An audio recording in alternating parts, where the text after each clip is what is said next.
श्रीहरि भगवान विष्णु के लिए हमारे शास्त्रों में और उनके स्वभाव में और कथाओं में यह वर्णन आता है कि भगवान श्रीहरि शांत स्वभाव के होते हैं, प्रशांत हैं, मनोहर हैं और उनके सुशील लीलाओं का वर्णन है।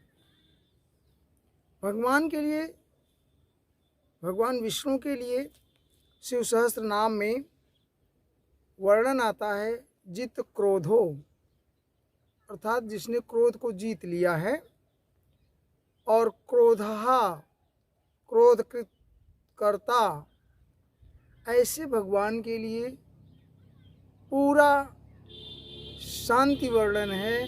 प्रशांत चित्त वाले हैं, अर्थात वे सभी गुणों से अतीत हैं, गुणातीत उनके नाम के लिए आता है और इंद्रियातीत भी उन्हीं के लिए आता है। अर्थात इंद्रियों से परे, गुणों से परे, सुमनोहर, सुंदर और सुशील या मनोहारी चित्र, परम शांत आदि वर्णन भगवान विष्णु के लिए आते हैं। परंतु कुछ घटनाएं ऐसे भी हैं जहाँ पर भगवान विष्णु की, यह भगवान ने जो सृष्टि रची है उसमें अपने भक्तों की रक्षा के लिए, गौओं की रक्षा के लिए, गायत्री धर्म की रक्षा के लिए, गो ब्राह्मण आदि की रक्षा के लिए उन्होंने समय समय पर क्रोध किया है। धर्म की रक्षा के लिए, प्राणियों की रक्षा के लिए, सृष्टि में काल के लिए, संहार के लिए आदि उनका क्रोध का वर्णन आता है। ऐसा भगवान का क्रोध, एक विशाल क्रोध जो देखने के लिए शास्त्रों में वर्णन मिलता है। स्कंद 7 की कथाओं में 9-10 अध्याय में प्रहलाद जी का, जो भगवान का हिरण्याकश्यप, प्रहलाद जी के पिता हिरण्याकश्यप के वध का वर्णन आता है। उसमें ये देखा है कि भगवान जित क्रोधो होते हुए भी, मनोहारी होते हुए भी, परम शांत होते हुए भी प्रहलाद की रक्षा के लिए उन्होंने भयंकर क्रोध किया। ऐसा क्रोध जिसका वर्णन शास्त्रों में शायद किसी और कथाओं में नहीं देखने को मिलता। यह एक अद्वितीय क्रोध का वर्णन यहाँ पर है। उन्होंने किस तरह से क्रोध किया, किस तरह से वो शांत होते हैं, उसका थोड़ा सा वर्णन हम लोग यहाँ सुनते हैं। भगवान ने जिस समय प्रहलाद की आराधना से या हिरण्याकश्यप के ललकार से उसके आंगन के खंभों में प्रकट होते हैं, उस समय उनके अट्टहास से, शोर से पूरा धरती गगन आसमान हिल जाता है। कृत्वाट्टहासं स्वरमुस्वनोल्वणं निमीलिताक्षं जगृहे महाजवः। उसके अट्टहास से, उनके उच्चघाड़ से कहते हैं कि हिरण्याकश्यप के नेत्र बंद हो गए। और उसके बाद भगवान नृसिंह ने ऐसा शरीर धारण किया जो मानव का नहीं, किसी भी जानवर का शरीर नहीं, किसी भी, सिर्फ ब्रह्मा की जो वाणी थी, वरना ब्रह्मा का जो वर था, उसको पूर्ण करने के लिए और शास्त्रों की बातों को सही ठहराने के लिए भगवान ने एक ऐसा विलक्षण अद्भुत रूप बनाया जो सृष्टि की एक पहली और विलक्षण कृति हुई। ऐसी कृति कभी देखने को कहीं मिली नहीं। और उन्होंने द्वंद्व में, लड़ाई झगड़े में, या उस तरह से जिस तरह से प्रहलाद को हिरण्याकश्यप प्रताड़ित किया, उस बात को, उसके अत्याचार को ध्यान में रखते हुए हिरण्याकश्यप को उठा करके न आसमान में न धरती पर, अपने जंघों पर उन्होंने बैठाया और नखों से उसका शरीर, उसका पेट फाड़ डाला। नखांकुरौ लपाटितहृत सरोरुहं वृषज्य तस्यानुचरानुदायुधान। किसी भी तरह के आयुध से नहीं, बल्कि अपने नाखूनों से उसके शरीर के या ये कह लें पेट को फाड़ दिया, और अर्थात ये कह लें कि ब्रह्मा का जो वर था उस वर को, उस वाक्य को ध्यान में रखते हुए भगवान के क्रोध का वर्णन उस समय इतना ज़्यादा है। हमें सिर्फ आपको आज यह बताना है कि जो परम शांत भगवान है, जिनको जित क्रोधो कहा जाता है, क्रोधा, क्रोधकृत करता, ये सारी बातें उनके लिए विशेषण आते हैं, एडजेक्टिव आती हैं, वो भी जब कभी अपने भक्तों की रक्षा करनी होती है, धर्म की रक्षा करनी होती है, अन्याय होता हो तो उसके विरुद्ध जब उन्हें कार्य करना होता है, तो ये सब रूप धारण कर लेते हैं, इसमें कोई दो राय नहीं है। इसलिए हमें आपको इस बात का ध्यान देना चाहिए कि परब्रह्म परमात्मा के लिए कुछ भी ये कह लें आश्चर्य की बात नहीं है, उनकी वाणी में सत्यता है। अब जिस समय यह भयंकर क्रोध की बात आई है, उसका वर्णन करते हुए नारद जी ने युधिष्ठिर से कहा कि उस समय भगवान नृसिंह के गर्दन में बालों की फटकार से बादल तितर बितर हो रहे हैं। अब देखिए, इस तरह तरह की शोभा का वर्णन है, उनके क्रोध का वर्णन है। जब वो बाल झटकते हैं तो बादल तितर बितर हो जाते हैं। उनको नेत्रों की ज्वाला से सूर्य आदि ग्रहों का तेज भी फीका पड़ गया। इतना ज्वाला उनकी आंखों से निकल रही है कि सूर्य का टेम्परेचर भी कम है। उसके श्वास से, उनके श्वास से, धक्के से उसकी लहरों, समुद्र की लहरें उठती हैं, समुद्र क्षुब्ध हो जाता है। उनके सिंहनाद से ऐसा नृसिंह भगवान, सिंह जो शेर का गर्दन है, उसकी दहाड़ से भयभीत होकर दिग्गज चिल्लाने लगे। उनके गर्दन के बालों से टकराकर, कहते हैं जो उनके गर्दन के बाल हैं उससे टकराकर देवताओं के विमान अस्त व्यस्त हो गए हैं।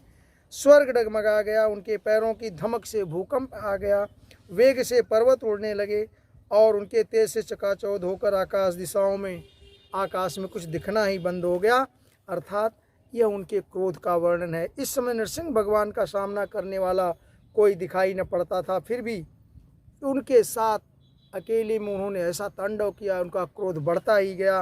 वे हिरण्याकश्यप की राजसभा में सिंहासन पर पूरे तेज के रूप में विराजमान होकर के और प्रचंड आवाज़ से किसी भी ऐसा तेजपूर्ण चेहरा, क्रोध से भरा हुआ, उस चेहरे को देखकर हर किसी को भय लगा और किसी को यह साहस नहीं हुआ कि भगवान के पास जा कर के, नृसिंह भगवान के पास जा कर के उन्हें शांत करे, या उनकी क्षमता नहीं रही। क्या दृश्य रहा होगा क्रोध का, आप उस चित्र को ध्यान में रखें। भगवान नृसिंह की कथा अगर आप इस तरह से क्रोध का वर्णन सुनते हैं, श्रीमद् भागवत की लाइनों में ये लिखा है कि आपका भय जाता रहेगा, आपको किसी चीज़ का भय नहीं लगेगा। तो ऐसा वर्णन क्रोध का भगवान का है। उस समय फिर शांत नहीं होने पर भी नरसिंह भगवान की अलग अलग देवताओं ने, ब्रह्मा जी ने, आदि सब ने स्तुति करी, उनके गुणगान किए। गुणगान में तरह तरह की उनकी जो सत्य बातें हैं, ऐसा नहीं कि चाटुकारिता किया लोगों ने, लेकिन उनकी जो सत्य बातें हैं उसको भगवान को ध्यान कराया लोगों ने, उनको बातों में बहला फुसला कर उन्हें क्रोध शांत करने की कोशिश किया। ब्रह्मा जी ने भी प्रयास किया, प्रभु आप अनंत हैं, न तो अस्मनंताय दुरंत शक्तये विचित्र वीर्याय परित्र कर्मणि विश्वस्वसर्ग स्थिर संयान गुणे स्वलीलया संदधते अव्ययात्मनि। भगवान आप अनंत हैं, आपकी शक्ति का कोई पार नहीं पा सकता, आपका पराक्रम विचित्र है और कर्म पवित्र है। यद्यप गुणों का द्वारा आप लीला से संपूर्ण विश्व की उत्पत्ति, लय और उसका पालन करते हैं, फिर भी आपसे कोई संबंध, आप उनसे कोई संबंध नहीं रखते। अर्थात आप निष्काम कर्म करते रहते हैं, स्वयं निर्विकार रहते हैं। मैं आपको नमस्कार करता हूँ। इसी तरह से ब्रह्मा जी के बाद रुद्र ने भी उनके क्रोध का तो यह कहा कि भगवान आपका क्रोध तो काल के अंत में होता है, प्रलय काल में होता है, और जब कल्प का अंत होने को होता है तो आपका क्रोध होता है। आपको नमस्कार। रुद्र ने भी, इंद्र ने भी और ऋषियों ने भी, पितरों ने भी, देवताओं ने भी, सिद्धियों ने भी, नागों ने भी, मानवों ने और प्रजापति ने, उसी तरह से गंधर्वों ने, चारणों ने, यक्ष ने और किम पुरुषों ने, वैतालियों ने, किन्नरों ने आदि तरह तरह की स्तुति करी। और उन्हें क्या उनके साथ इस हिरण्यकश्यप के अत्याचार से जो चीज़ें जो जितने भी लोग परेशान थे, उन्होंने उनका भगवान का यश गान किया, धन्यवाद किया और उन्हें नमस्कार किया। इसके पश्चात भगवान के पार्षदों ने भी भगवान के संपूर्ण गुणों की, शरणागत वत्सल भगवान की स्तुति करी और उन्होंने कहा कि भगवान यह दैत्य तो आप ही का सेवक, आज्ञाकारी सेवक था। पार्षदों ने अब यह दिलाया याद भगवान नृसिंह को कि यह दैत्य हिरण्यकश्यप तो आपका ही आज्ञाकारी सेवक था। सनक आदि के श्राप के कारण इसे यह रूप मिला और आज शायद उसी की कृपा है, आपके सेवक होने की कृपा है, जो आपके हाथों के द्वारा इसका उद्धार हुआ। इसके पश्चात पुनः नारद जी कहते हैं कि अब सारे ब्रह्मा विष्णु महेश की जो सृष्टि है, उसमें ब्रह्मा और शिव जी, ये सब शंकर, ये कह लें देवगण और सब भगवान नृसिंह भगवान की क्रोध को शांत न कर सके। एवं सुरादयः सर्वे ब्रह्म रुद्र पुरः शरा नोपैतुम कन्या मन्यु संरंभम सुरुरादसम। अर्थात ये सारे देवी देवता आदि भगवान नृसिंह के क्रोध को जब शांत ना कर सके, तो देवताओं ने शांत करने के लिए लक्ष्मी जी को आगे कर दिया। साक्षात् श्री प्रेषिता दैवैर्दृष्टा तन्मो हृदयद्भुतम् अदृष्ट्वा श्रुतपूर्वतत्वात् सा नोपेयाय शंकिता। लक्ष्मी जी को आगे कर दिया। लक्ष्मी भी जाती हैं, लेकिन लक्ष्मी जी वहाँ जा कर के ये देखती क्या हैं, घबरा जाती हैं और यह संशय में पड़ जाती हैं, अरे ऐसा तो विश्वभावन भगवान विष्णु का रूप मैंने अद्भुत कभी पूर्वत देखा ही नहीं है। अर्थात उन्हें भी भय लग गया, वो वापस चली आती हैं। यह सब देख करके ब्रह्मा जी पुनः, अब ब्रह्मा जी के पास कोई चारा नहीं बचा, तो उन्होंने स्वयं प्रहलाद को आगे कर दिया। प्रहलादम प्रेयसा। अब प्रहलाद को आगे कर देते हैं, उस बालक को जिसके पिता की हत्या हुई है या जिसके पिता को मार दिया गया है। किसने मारा, क्यों मारा, इस कथा को आपने सुना। भगवान ने नृसिंह अवतार लेकर के और ब्रह्मा के वरदान की पूर्ति हेतु ऐसा किया। तो प्रहलाद को आगे कर दिया भगवान ने, ब्रह्मा जी ने। प्रहलादम प्रेषयामास ब्रह्मावस्थित मंत्र के अंत में भगवान के सामने ब्रह्मा जी ने प्रहलाद को प्रस्तुत किया। तात प्रसमयोपे ही स्वपित्रे कुपितम प्रभुम, कि भाई ये तुम्हारे पिता के क्रोध के कारण ही यह सारा बवाल खड़ा हुआ है, इसीलिए आप ही जा कर के भगवान को शांत करें। ऐसा कहने पर पुनः आगे ये प्रहलाद जी भगवान के सामने, नृसिंह के सामने जाते हैं और शरणागत धरती पर लेट कर उन्हें प्रणाम करते हैं। भगवान देखकर गदगद हो गए, छोटे बालक को हाथ में उठा लेते हैं और उनका क्रोध धीरे धीरे शांत हुआ। इस तरह से प्रहलाद ने भगवान की, नृसिंह भगवान की बहुत बड़ी स्तुति करी है। उन्होंने लगभग नृसिंह भगवान के लिए 50 श्लोकों में भगवान की स्तुति करी और इस प्रकार भगवान खुश होते हैं, प्रसन्न होते हैं। इसके बाद भगवान ने भी प्रहलाद को आशीर्वाद दिया। उन्हें कहा कि आप अपने मेरे लिए, वैसे तो बताया गया भगवान स्वयं, प्रहलाद स्वयं भगवान के रूप में, गीता में भगवान ने कह दिया है कि दैत्यों में मैं प्रहलाद हूँ। तो इसमें कोई दो राय नहीं कि प्रहलाद भगवान के अवतार हैं। तो प्रहलाद को बहुत सारा आशीष दिया और उनका राज्याभिषेक किया। राज्याभिषेक वहाँ वो भगवान ने नहीं किया, भगवान वापस चले जाते तो वहाँ उपस्थित सभी देवी देवतागण और जो है ऋषि मुनि आदि की उपस्थिति में प्रहलाद का राज्याभिषेक होता है। लेकिन उससे पहले भी भगवान ने प्रहलाद के कहने पर कि हमारे पिता को आप के द्वारा जो यह गति प्राप्त हुई है इसे क्षमा करें, उच्च लोकों में गति दें। भगवान ने आश्वासन दिया और कहा कि आपके पिता तो मेरे स्पर्श से ही, मेरे शरीर के अंगों के स्पर्श से ही उच्च कोटि के उच्च कुल में उच्च लोकों में पहुँचे, उनको उसका लाभ मिलेगा। परंतु यदि तुम्हें पुत्र होने के कारण शांति नहीं मिलती तो तुम अपने पिता की प्रेत कर्म अर्थात अंत्येष्टि क्रिया करो। और उसके करने के पश्चात उनकी आज्ञा मान करके प्रहलाद ने अंत्येष्टि क्रिया किया, प्रेत कर्माण किया। सारा कुछ करने के बाद उसके पश्चात राज्याभिषेक होता है। फिर लास्ट में ब्रह्मा जी को पुनः भगवान नृसिंह भगवान हिदायत देते हुए और अंतर ध्यान होते हैं।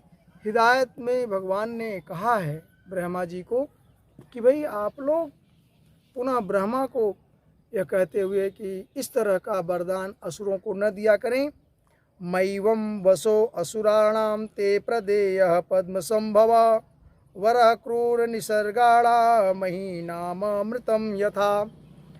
इस तरह से आप जो तमोगुणी हैं, रजोगुणी हैं, वो स्वभाव से ही इतने दुष्ट होते हैं और उस पर इस तरह से आपने आशीर्वाद या वरदान प्रदान किया जिसके कारण से इस तरह की ये जैसे सर्प को दूध पिलाना होता हो, आस्तीन का सांप होता, उस तरह से इन तमोगुणी राक्षसों को, दैत्यों को इस तरह से आशीर्वाद वरदान न दिया करें।